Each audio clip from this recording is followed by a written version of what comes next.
So, I've struggled financially. If all of us here became a lot worse economically, how would that hurt the wealthiest in society? Well, you know, if the 99% have less wealth, then there's less wealth that the 1% can profit from. That's just mathematics. That's a no-brainer. You know, it's not going to serve them. You know, it's like manure. You know, money is like manure. It's only good if you spread it around. You know, I mean, that's it. And if you hoard it all, well, what good is it? You know, I mean, you got it all. You got all the marbles. Nobody else got marbles to play with, you know. So you got all your marbles, you can take them and go home, and then you're alone. If all of us who are among the 99% with the least money all of a sudden died, how would the 1% be able to go on? Well, you know, right now, they probably couldn't. However, there actually is something called technological unemployment occurring right now where we're becoming redundant.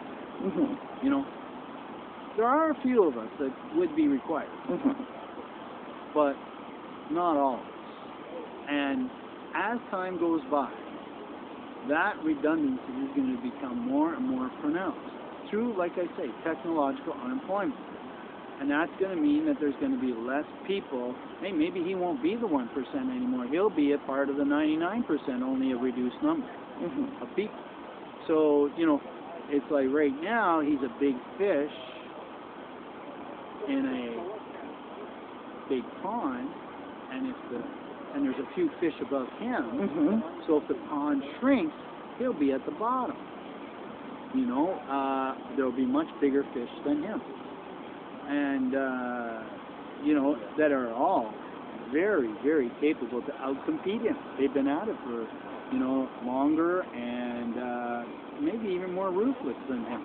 Billionaires. Billionaires, exactly. Millionaires are nothing. You're part of the 99%. You don't even know it. You know, that's the problem. You know, so many people don't even know how to do the statistical math that show where they place themselves. And in actuality, the golden rule people that I speak of, you know, which are less than the 1%, quite a bit less than the 1%, probably 0.2%, you know, is really the people that, you know, that are in charge of the majority of the wealth and wield it like it's their own, even if it's not in their name. You know, I mean, they know how to push the buttons of the 1% that are below them. You know, they're masters of it. And they can manipulate you right out of your money any day you want, any day they want. You know, because if you think that the stock market is not contrived, you know, that if the systems aren't set up in a way that the larger fish cannot manipulate the market, then you're living a delusion, you know, because and the market is a zero-sum game, as you must know.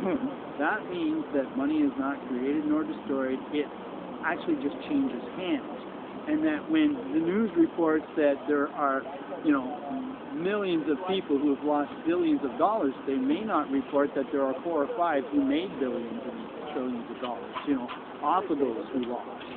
You know, and there's another illusion many people have, is that money evaporates on the stock market, where it just simply changes hands. That's all there is to it. So, you know, it's a game of Monopoly, and the best players of Monopoly are the ones with the most, and that means they have all the park avenues, and they can charge you rent, and they can actually tax you out of, you know, out of your money, your wealth. So, you know, if the 99% disappear, careful now. You know, it's still going to be a competitive world. So what would you say to someone who thinks, I'm being too preachy because I'm obsessed with the trauma that being in poverty has done to me, and I feel like I got to get the word out there to someone who doesn't know any better? What would you say to them for accusing me of being preachy or saying, shut up, I need to go to sleep, don't talk to me? Well, I'd say that they have a hard time living vicariously, you know, through other people's experiences. And I'd also say that they would really don't want to hear the possibility. They're like this. They're like people who are, you know, walking down a set of railroad tracks and don't want to look back in case a train's coming. You know, but if you look back or not, if the train is coming, okay, you're going to get hit whether you look or not. And that's you what know? I'm seeing. And if you look back, you have a chance. Maybe you'll be able to jump out of the way, and it might just catch your leg, so you'll still have a chance. I'd like to teach people what it's like to be poor without them having to suffer the way I used to. Well, it is through struggle that we grow. Yeah. So if people are not able to struggle, then maybe they're not able to grow. And the purpose of life is to grow. And I know that through observation of all life. We're just more unique here of all the species on this planet. So, and I see everything here, you know, plants and animals and all the rest of this stuff. You know, the intention of creation is for it to grow. Mm-hmm. And so I think that since we are a part of nature, that might be the intention for us too, you know, to know better. You know, I know for me the only way I can deal with the trauma of having used to have been in poverty is to be preachy about it now that I'm kind of middle class, now that I have some comfort so I can think a little bit, to say to people, like, wake up. Yeah. You know, but the thing about it is that they have a hard time learning from others. Like, it's an empathy thing. Yeah. You know, without empathy, there's very little understanding. And, you know, like I say, I would not want to enable anybody, you know, to remain a victim of culture. That we see there are many victims of culture. However, I myself would not want to think that I'm immune, you know, from it. What would you say to someone who thinks that we're all wasting our time by going out here instead of going and working our jobs or whatever?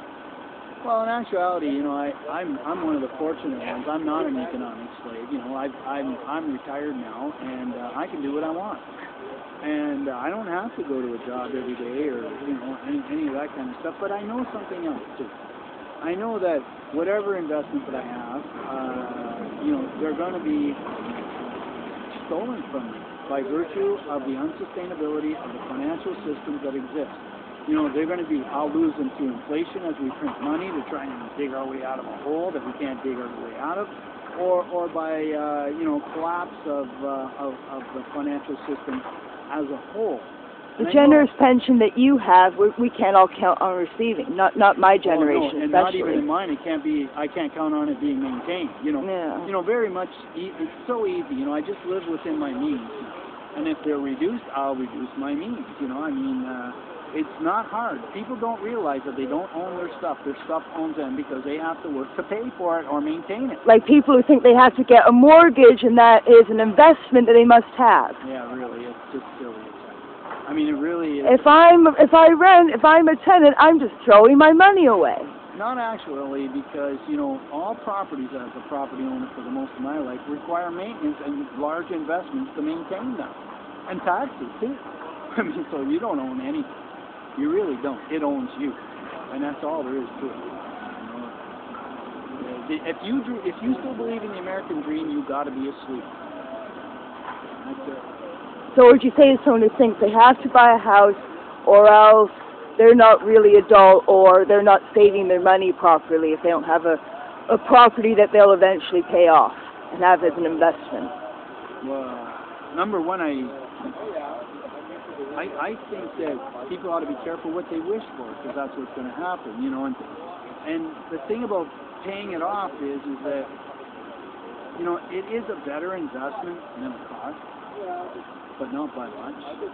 You know, if you look at what has held its value most over the ages, are things like gold and silver. It's appreciated much more than this, you know, and requires no maintenance.